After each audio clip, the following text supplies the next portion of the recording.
मैं आग्रह करूंगा आज के कार्यक्रम के मुख्य अतिथि राजस्थान प्रदेश कांग्रेस के अध्यक्ष माननीय शिक्षा राज्य मंत्री श्री गोविंद सिंह जी डोटासरा से आप आए और विधान से लाभान्वित करें। आप लोगों से निवेदन, एक बार जोरदार तालियों के साथ स्वागत करें माननीय गोविंद सिंह जी डोटासरा।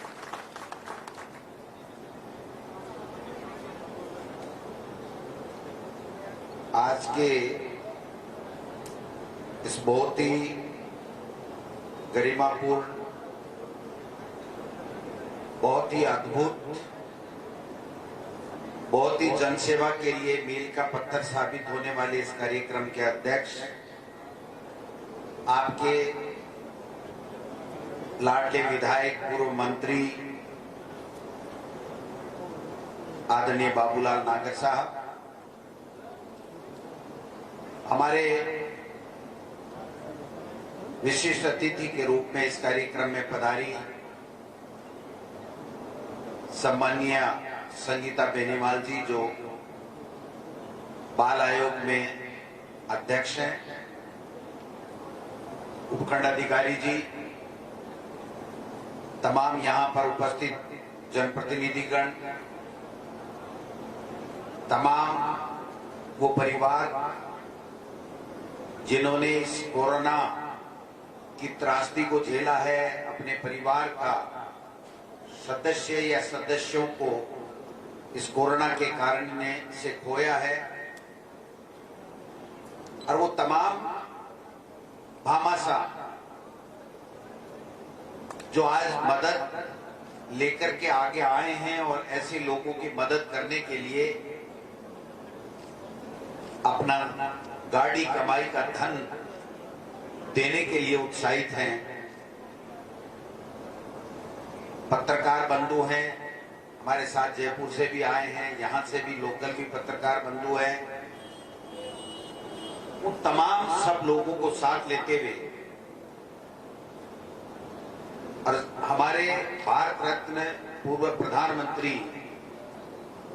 स्वर्गीय राजीव गांधी जी की स्मृति में जो नागर साहब ने और उनकी टीम ने, विकास जी ने और तमाम लोगों ने जो ये कार्यक्रम रखा है, मैं समझता हूं इसका मैसेज दूधों में नहीं, इसका मैसेज केवल प्रदेश में नहीं, बल्कि इसका मैसेज आज के दिन इस कार्यक्रम के माध्यम से पूरे देश में जाएगा कि हाँ, राजस्थान वो प्रदेश है जहां पर ऐसे वीर सपूतों ने जन्म लिया है, भामाशाहों ने जन्म लिया है, जो संकट के समय अपनी मदद के लिए तैयार रहते हैं। नागर साहब ने झोली फैलाई और नागर साहब की झोली को आपने भरने का काम किया। मैं सबसे पहले तो उन भामाशाहों का बहुत बहुत आदर और सम्मान के साथ उनको सैल्यूट करना चाहता हूं, उनको प्रणाम करना चाहता हूं कि आपने एक ऐतिहासिक काम किया है, एक दिशा दिखाई है हम सब लोगों को, तमाम लोगों को पूरे प्रदेश में और देश में कि हाँ, हम लोग मेहनत करते हैं, हम लोग व्यापार करते हैं और व्यापार करने के बाद में हम पीड़ित मानवता की सेवा भी करते हैं। दान में दो ही चीज देखी जाती है, एक दान देने वाला व्यक्ति ये देखता है कि दान लेने वाला व्यक्ति पात्र है कि नहीं है, और दूसरी बात उसको देखनी होती है कि दान लेने वाला तो पात्र है, लेकिन क्या मेरे पैसे का सदुपयोग हो रहा है, क्या मेरे दान का सदुपयोग हो रहा है। ये दोनों चीजें जब उसको लगती है, तब वो अपनी गाड़ी कमाई में से इतने बड़े धन केवल एक टेलीफोन पे आग्रह के ऊपर देता है। इस काम में दान लेने वाला बाबूलाल नागर पात्र था, और पात्र के साथ साथ इसका सदुपयोग पीड़ित मानवताओं के लिए हो रहा है, क्योंकि ये वो लोग हैं जिन्होंने कोरोना के कारण संकट झेला है, परिवार के सदस्य को खोया है, किसी ने एक सदस्य को खोया, किसी ने 2 सदस्य को खोया, किसी के परिवार में बहुत बड़ा नुकसान भी हुआ है। लेकिन आज सरकार, जनप्रतिनिधि, भामाशाह, व्यापारी, सब लोग मिलकर के प्रशासनिक ढांचे के साथ में, प्रशासनिक अधिकारियों को साथ लेकर के हम सब लोग सेवा करें, यही हमारा उद्देश्य होना चाहिए। मेरा जब नागर साहब ने पहले बुलाया, मैं इतना ही जानता था कि नागर साहब अच्छा काम करते हैं, क्योंकि ये भूरा राम जी वीडियो मेरे रहा था पहले। तो उसको मैंने कहा, यार वीडियो साहब आप हमारे यहाँ जाओ पिछले राज में। तो बोले साहब छोटे को नहीं। बोले छोटे को नहीं क्यों, मैं लिया क्यों? बोले ना, बाबूलाल नागर जो काम कर रहा है वो काम ऐसा है कि मेरा मन नहीं करता कि मैं दूसरी जगह जाऊं। आपकी कदर तो करता हूं। मैंने कहा ऐसा क्या काम करता है, हमको भी बताओ। बोले एक आदमी को नहीं छोड़ा जिसकी पेंशन नहीं कराई। राजस्थान में सबसे ज्यादा अगर पेंशन पिछले मुख्यमंत्री के कार्यालय में कार्यकाल में हुई तो वो राजस्थान में दूदू विधानसभा क्षेत्र था। 72,000 लोगों को पेंशन दिलाने का काम किया। मैं कि भाई ये कड़ा हमको भी बताओ। बोले आ कड़ा तो मैं भी नागर जी का सीखिए, नागर साहब भी जाने हैं कि कड़ा है, मैंने पत्थों को नहीं। लेकिन जो उनके दरवाजे पे आ गया कि मुझे पेंशन चाहिए, अब बोले वो क्या काट छांट करते हैं, क्या नियम बदलाते हैं, क्या करते हैं मुझे पता नहीं। हमको कहते हैं मुझे कुछ नहीं पता, इसको पेंशन देनी होती है, उसको देनी है तो हम लोग पेंशन देते हैं। तो ये सुन रखा था कि अच्छा काम करते हैं। लेकिन जब मैं वहां पर आया और जब इनके जज्बे को देखा कि कोरोना आ गया, मैं दूदू के लोगों की कैसे सेवा करूं, तो इन्होंने 1.5 लाख मास्क, फूड पैकेट, और अब जब दूसरी ये आई वेव, तो मैं तो चकित रह गया। अखिल भारतीय कांग्रेस कमेटी के अध्यक्ष आदरणीय सोनिया गांधी जी ने कहा 1 MLA 2 एम्बुलेंस दे। मैं इतनी देर बैठा बैठा ये बोल रहे थे ना, तो मैं 2 ही समझ रहा था। तो मैंने कहा 2 एम्बुलेंस दी क्या? बोले मैंने तो बाबा जी 9 दे दी। 9 एम्बुलेंस सोनिया जी कह रही है 2 एम्बुलेंस, बाबूलाल नागर दे रहा 9 एम्बुलेंस। सोनिया जी कह रही है कि आप गांव गांव में जाइए, ढाणियों में जाइए, कोरोना योद्धा बन करके लोगों को पहचान कीजिए कि किसके कोरोना में डेथ हो गई, कौन परिवार तकलीफ में है, किस परिवार की नौकरी चलेगी, किसको किस बात की मदद की आवश्यकता है, किसको फूड पैकेट की आवश्यकता है, किसको छत नहीं है रहने के लिए, क्या क्या समस्या है। आप 30 दिन तक प्रदेश कांग्रेस कमेटी पूरे हिंदुस्तान में आउटरीच कार्यक्रम के तहत ये पता लगाए कि कहां किसको मदद की आवश्यकता है। और हम जब आउटरीच कार्यक्रम चला रहे हैं, अभी 30 दिन पूरे हुए नहीं, उससे पहले आगे बढ़ करके 1 कदम नहीं बल्कि 2 कदम, 2 कदम नहीं बल्कि 10 कदम आगे बढ़ करके तमाम उन परिवारों को 21-21 हजार रुपए की सहायता देने का ये कार्यक्रम हमको दोबारा दूदू की तरफ खींच लाया। और मैं तो कहता हूं कि सही जनप्रतिनिधि वही है जो जनता को दिल और दिमाग में 24 घंटे रखता है। सोने से पहले और उठते ही जो व्यक्ति अपनी जनता को ध्यान में रखता है, वो नेता जिंदगी में कभी असफल नहीं हो सकता, वो नेता कभी चुनाव नहीं हो। मैं मानता हूं कि हमारी पार्टी इनको टिकट नहीं दी, और टिकट नहीं देने के बावजूद भी सोनिया गांधी, राजीव गांधी, राहुल गांधी, कांग्रेस का इतिहास, कांग्रेस का आदर्श, कांग्रेस की रीति नीति, इसको एक दिन भी शख्स ने नहीं छोड़ा और हमारी कांग्रेस की सरकार को मजबूती देने का काम किया।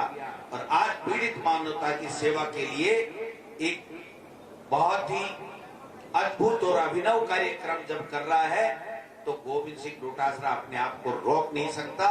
इसलिए संगीता जी और मैं दोनों आए, और मैं तो कहता हूं नागर साहब, इस तरीके के कार्यक्रम पीड़ित मानवता की सेवा और उसको गरीब को गणेश मानकर जो आप काम कर रहे हैं, मैं ही नहीं, चाहे मुख्यमंत्री हो, चाहे आप राहुल गांधी जी को भी याद करोगे तो आप कार्यक्रम तय करिए, राहुल गांधी जी को भी हम यहाँ लाएंगे और ये कह सकते हैं कि हाँ, कांग्रेस की रीति नीति, कांग्रेस की विचारधारा को आगे बढ़ा रहे हैं बाबूलाल नागर साहब।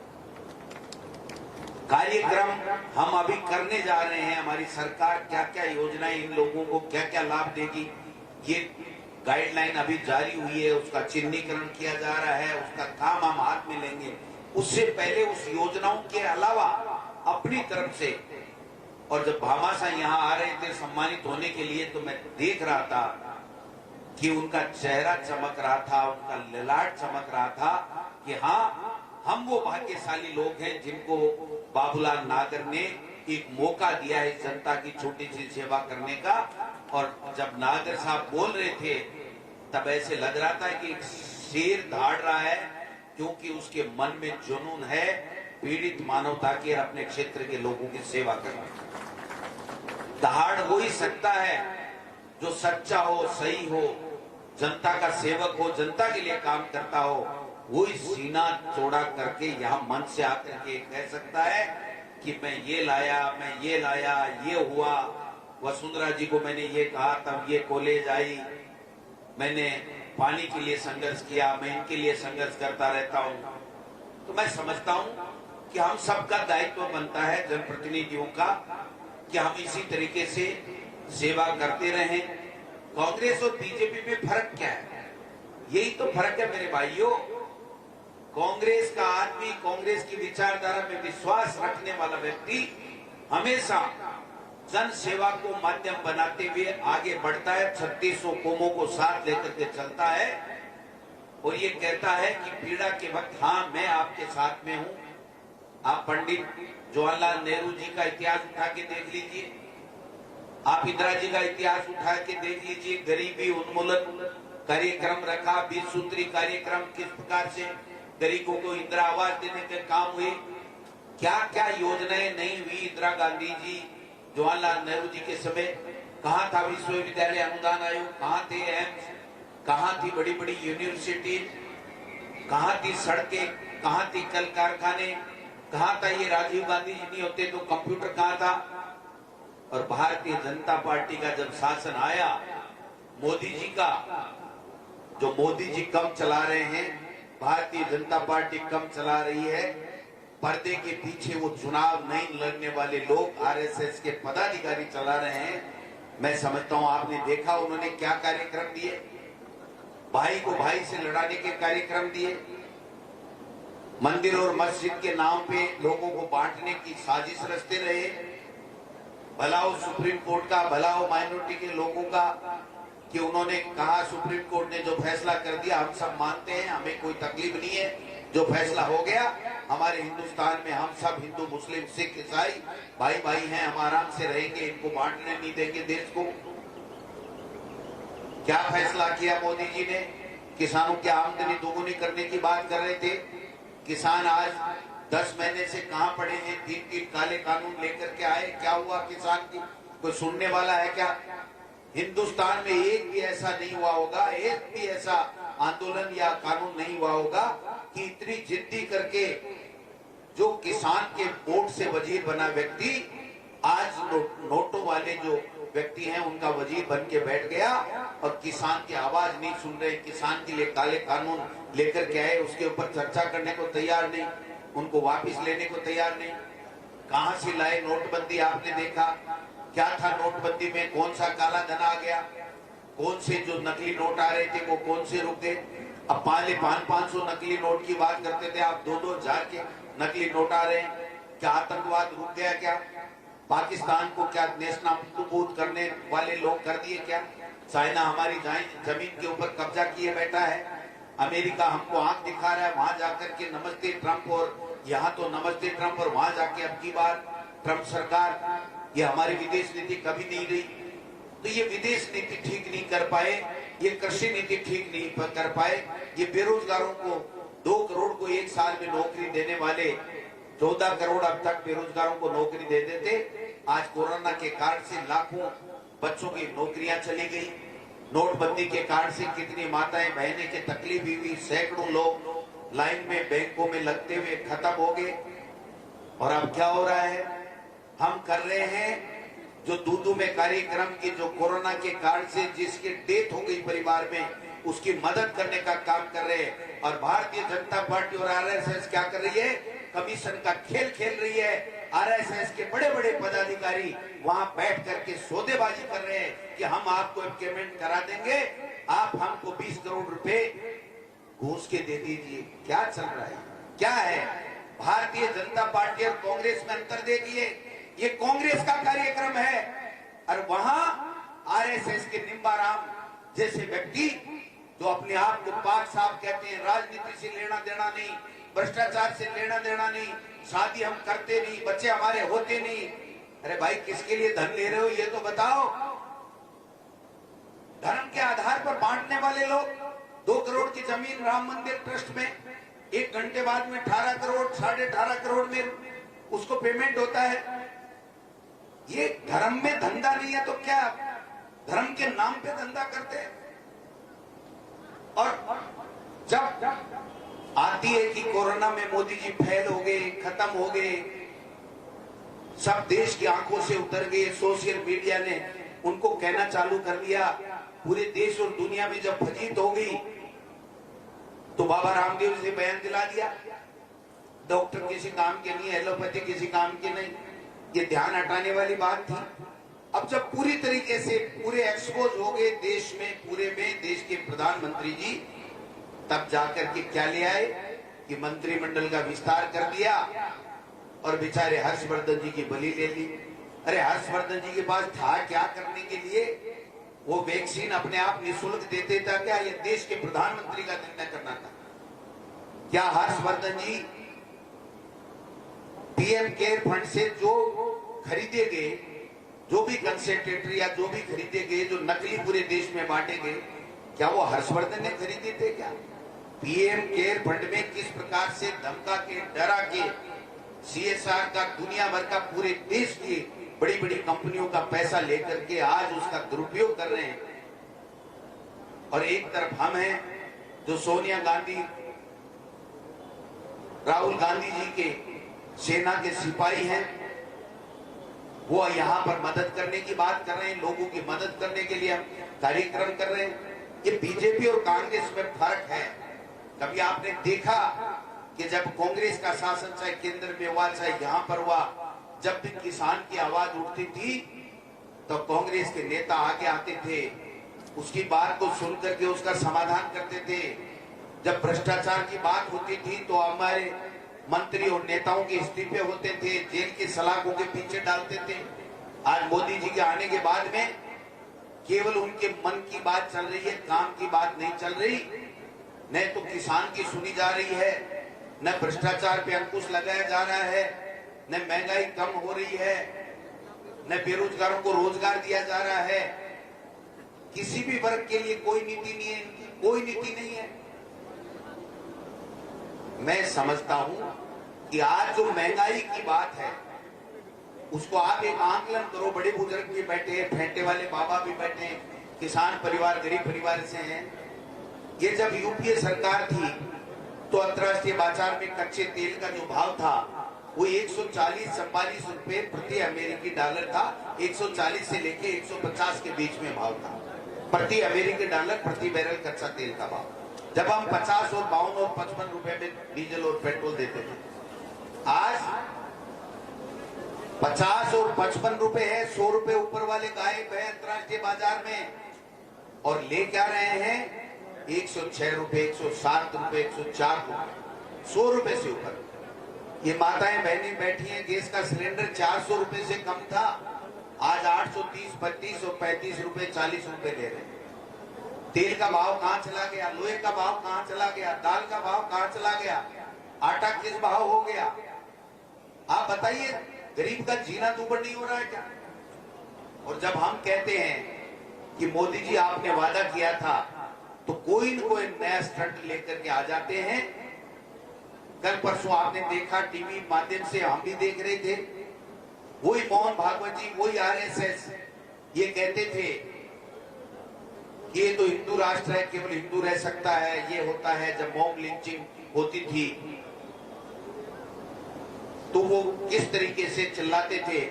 आज जब ये लगा कि तुम्हारी खुमारी उतर गई, तुम्हारा सब का सब जनता के सामने पोत आ गया, तो मोहन भागवत जी कहते हैं कि इस देश में हर व्यक्ति, चाहे वो किसी भी धर्म का हो, मुसलमान हो, वो हिंदू है। अगर कोई मॉब लिंचिंग करता है तो वो हिंदू नहीं है, चाहे वो किसी भी जाति का व्यक्ति हो।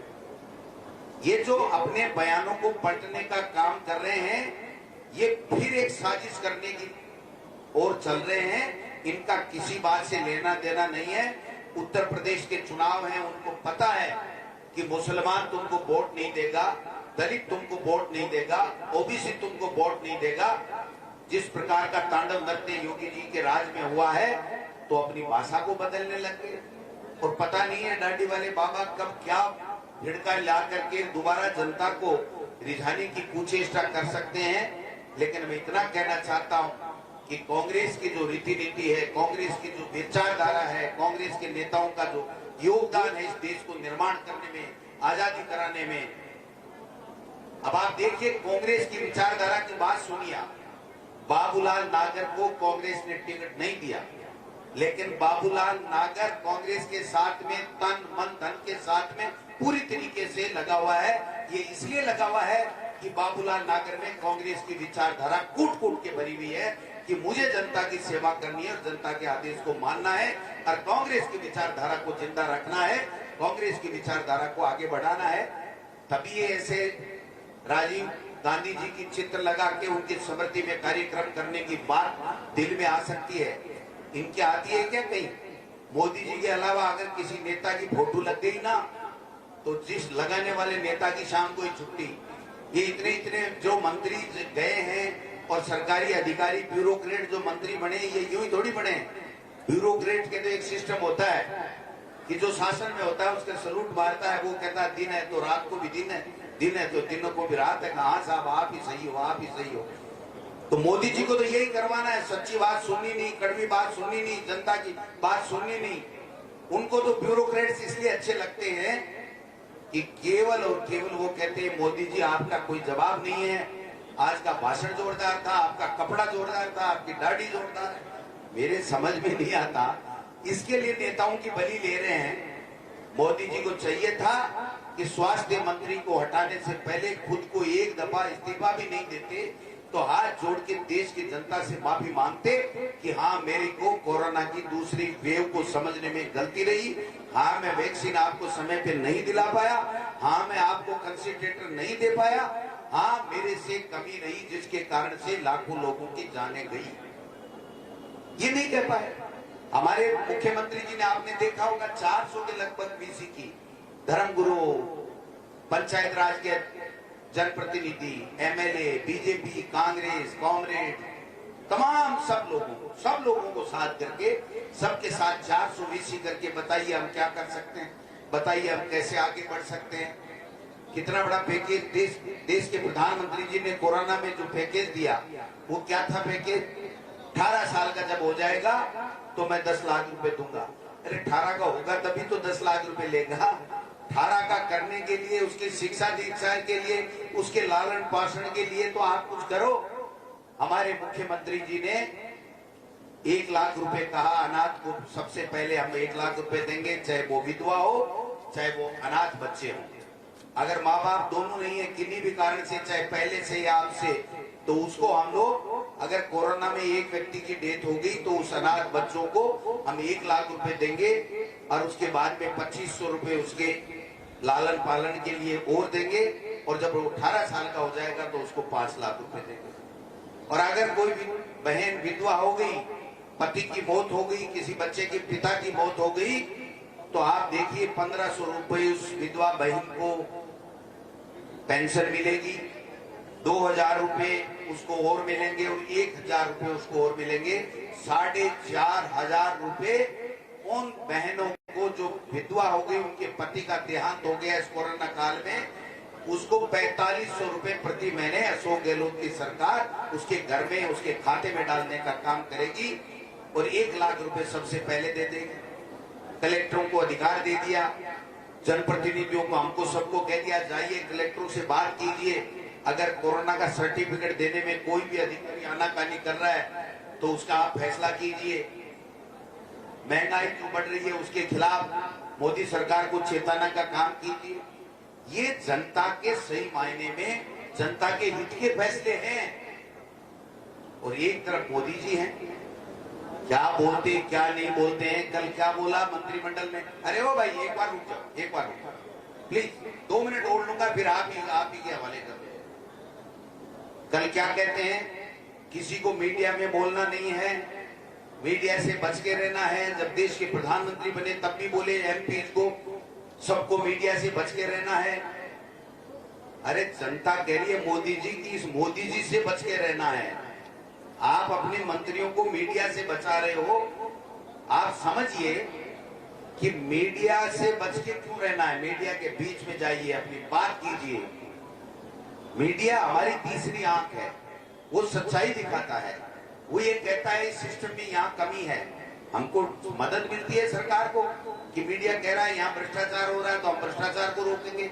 मीडिया कहेगा यहाँ बहनों की मदद करने की आवश्यकता है तो मदद की बात करेंगे। आज जब मीडिया है और इस प्रकार का अद्भुत कार्यक्रम हो रहा है मदद करने का, जब मीडिया दिखाएगा तभी तो देश और देश में पूरे प्रदेशों में, अन्य प्रदेशों में, हमारे राजस्थान में सब लोग इसमें आगे आकर के इस प्रकार का कार्यक्रम करेंगे, मदद करने का काम करेंगे। अगर मीडिया दिखाएगा ही नहीं, मीडिया से आप दूरी बनाओगे तो फिर आपके चीज को, अच्छी चीज को दिखाएगा कौन और समाज में संदेश कैसे जाएगा। इसलिए मैं तो इतना ही निवेदन करना चाहता हूं कि नागर साहब, आपके दिल और दिमाग में जो ये दूदू की जनता बस रही है, मैं देखता हूं। मैं 2 प्रोग्रामों में आपके आ गया, एक दिन बीच में सीधा भी निकला था, तब भी आपने स्वागत किया था। आपके कार्यक्रम में एक आदमी हिलता नहीं है, एक आदमी ऐसा नहीं है जो आपकी बात को ध्यान से सुनता नहीं है। तो ये इस बात का द्योतक है कि इनके दिल और दिमाग में भी आप ही बसे हुए हो, जैसे आपके दिल और दिमाग में ये बसे हुए। ये जो 2 वे सिस्टम है ना, ये 2 वे सिस्टम ही ऐसा है, होता है कि दोनों तरफ एक दूसरे का ध्यान रखते हैं तो ही सबका भला होता है और अच्छे लोग समाज सेवा के लिए आगे आते हैं।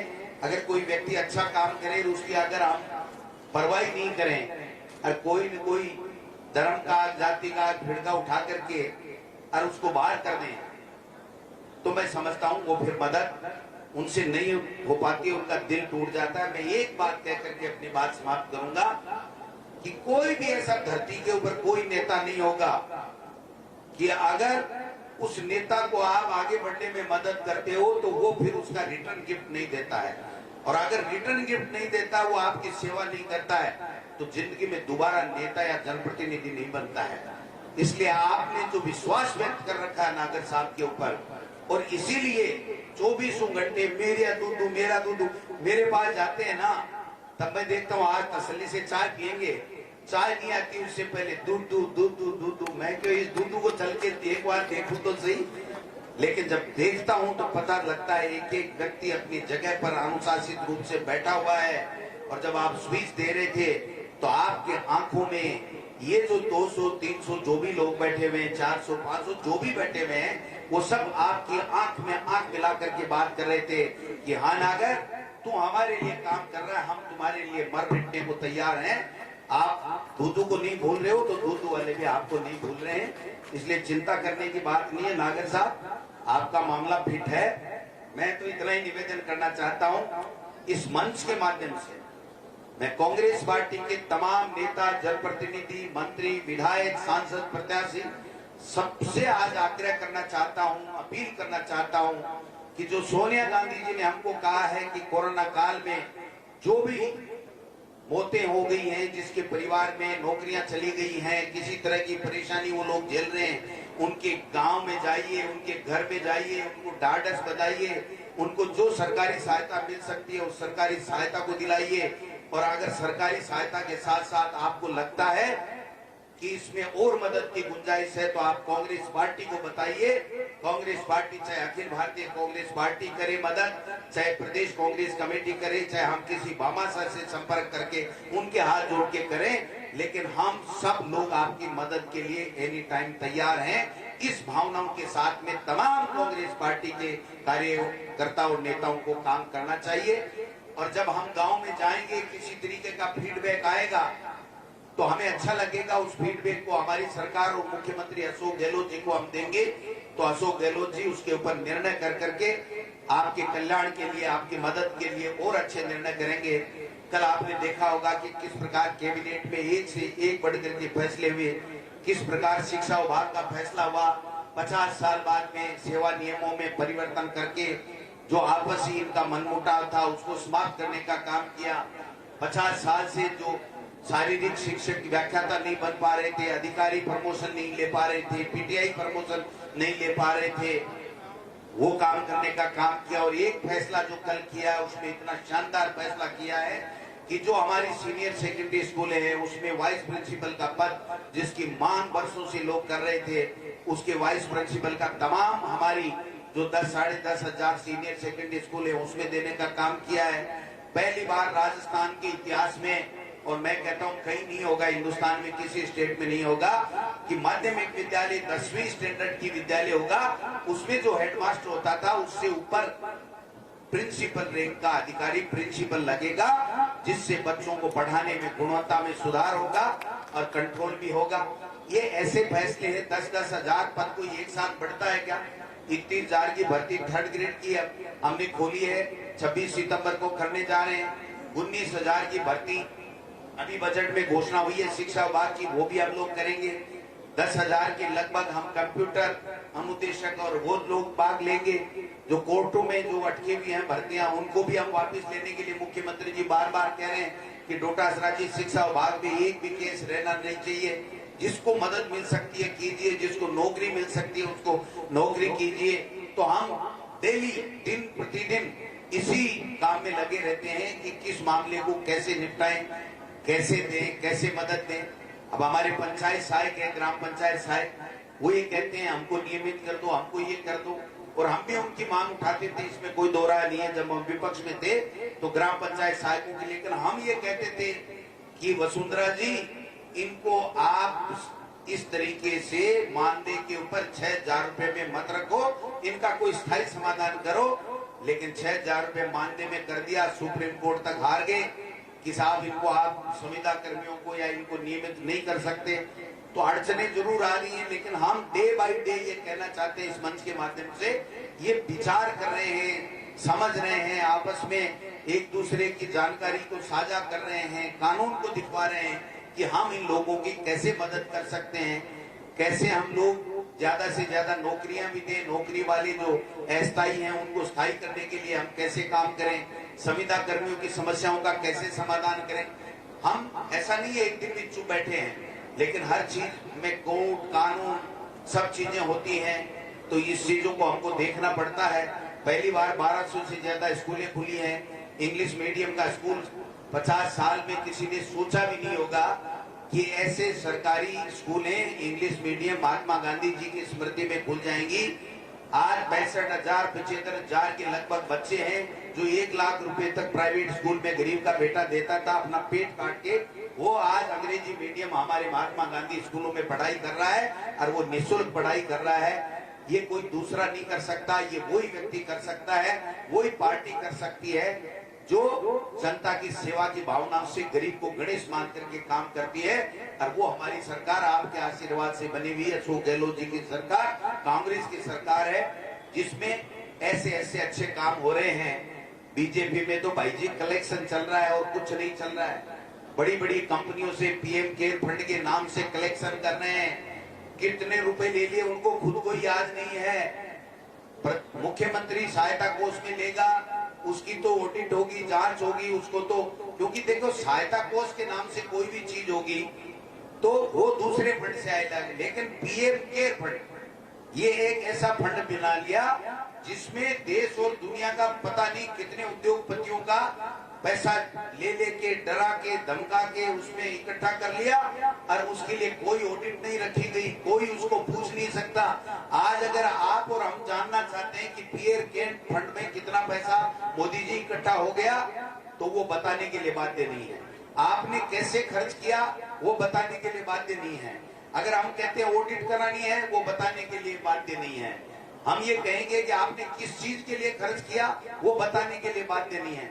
ऐसा हुआ है दुनिया में? कभी ऐसा हुआ है? कभी नहीं हुआ। पहली बार हिंदुस्तान में मोदी जी जो ये कह के आए थे, मैं गरीब का बेटा हूं, ईमानदारी से काम करूंगा, मेरे आगे पीछे कोई नहीं है और मैं पारदर्शिता से दूंगा। कहाँ गया वो लोकपाल केजरीवाल जी और प्रधानमंत्री जी जो बात करते थे, बाबा रामदेव जो बात करता था, कहाँ गया बताइए?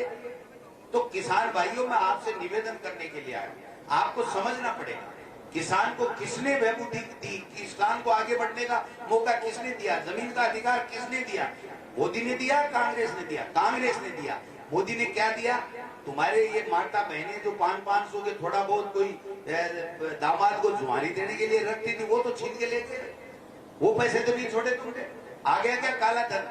कल परसों एक रिपोर्ट आई थी, उसमें लिखा हुआ है कि स्विस बैंक में 50 साल के इतिहास में सबसे ज्यादा भारतीयों के धन की अगर बढ़ोतरी हुई है तो इन पिछले 2 साल में हुई है, मोदी जी की सरकार के समय में हुई है। आप समझिए इस बात को। ऐसे तेज तेज बोलने से, ढंका बोलने से, ऐसे यूं दाढ़ी बढ़ाने से ऐसे देश का भला नहीं होता, लोगों का भला नहीं होता है। आप किस वेशभूषा में हैं, किस तरीके से रहते हैं, क्या खाते हैं, वो आपका निजी विषय है। लेकिन आपको जिस पद के ऊपर जिन लोगों ने बैठाया है उनका काम करना पड़ेगा, उनकी भावनाओं को कदर करनी पड़ेगी। लेकिन आज दुर्भाग्य है कि देश के प्रधानमंत्री न बेरोजगारों को रोजगार दे रहे, न किसानों की बात सुन रहे हैं और न ही किसी भी वर्ग का सम्मान कर रहे हैं, न विदेशी ताकतें जो पे आंख उठा रही है उनका जवाब दे रहे हैं। आज इंटरनेशनल मीडिया के अंदर इतनी थूथू, इतनी बदनामी हमारे देश की प्रधानमंत्री जी के इस रवैये के कारण से हो रही है कि सोशल मीडिया, जिस सोशल मीडिया का के माध्यम से दुष्प्रचार करके मोदी जी देश के प्रधानमंत्री बने, जब आप वही सोशल मीडिया ये कहने लगा कि देश के प्रधानमंत्री ने नाक कटवा दी, लोगों को जो है वो मौत के घाट उतार दिया, इनके खिलाफ हत्या का मुकदमा दर्ज होना चाहिए देश के प्रधानमंत्री के खिलाफ और एनडीए सरकार के खिलाफ, तब उसको कह दिया बैन कर रहे हैं।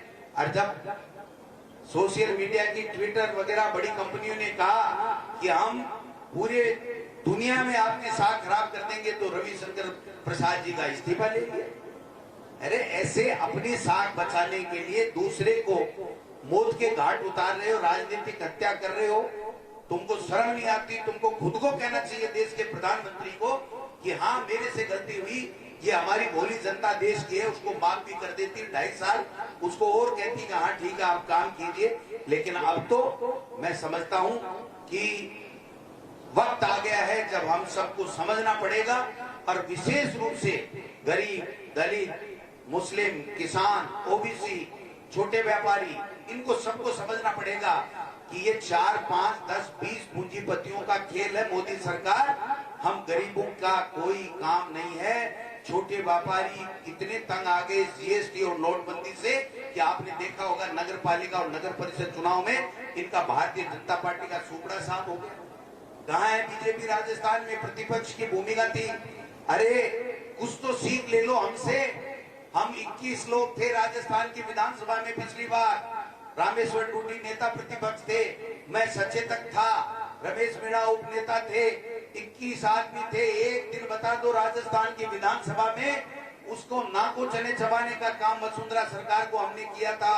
9 दिन हम बाहर रहे, 3 दिन विधानसभा के अंदर घेराव करके हम रात को वहां पर सोए, लेकिन किसान की आवाज को बुलंद किया, गरीब की आवाज को बुलंद किया, नौजवानों की, बेरोजगारों की आवाज को बुलंद किया और भ्रष्टाचार के ऊपर अंकुश लगाने का काम किया। आज तो ये बेहतर तेतर है। 8 एक तो मुख्यमंत्री बने घूम रहे हैं, एक और आ गया बताते, एक और मुख्यमंत्री का दावेदार आ गया। यहाँ तो कोई थोड़ा सा भी फोटो वोटो आ जाती है तो वो मुख्यमंत्री का दावेदार बन जाता है। आप समझ सकते हो कि मुख्यमंत्री ये जनता बनाएगी, जब सरकार आएगी, बहुमत आएगा जिस दल का, वो मुख्यमंत्री बनेगा। आज आपको जल संसाधन मंत्री हैं गजेंद्र सिंह जी, कोई पानी की योजना लाए क्या? आप बता दीजिए लाए हो तो। उद्योग मंत्री है, भारी उद्योग राज्य मंत्री हैं अर्जुन जी मेघवाल, एक भी उद्योग लाएगा 100 रुपए का यहाँ लेकर के आए क्या? कृषि राज्य मंत्री हैं कैलाश चौधरी जी, कोई किसानों की सूद बूद ली, कोई पैसा कोई कहीं कोई आया क्या? बयानवीर बने बैठे हैं, कभी ट्विटर पे गजेंद्र सिंह जी ट्वीट कर देते हैं, कभी राजेंद्र जी राठौड़ कर देते हैं, कभी सतीश पूनिया जी कर देते हैं, और कभी कभी गुलाब जी भाई साहब भी बोल जाते हैं बीच बीच में, कभी तो वो वसुंधरा जी के खिलाफ बोल जाते हैं, कभी वो पूनिया जी के खिलाफ बोल जाते हैं, कभी राजपूतों के खिलाफ बोल जाते हैं, कभी महाराणा प्रताप के खिलाफ बोल जाते हैं, और कभी कभी तो स्वयं के खिलाफ भी बोल जाते हैं। देखिए इनका तमाशा देखिए।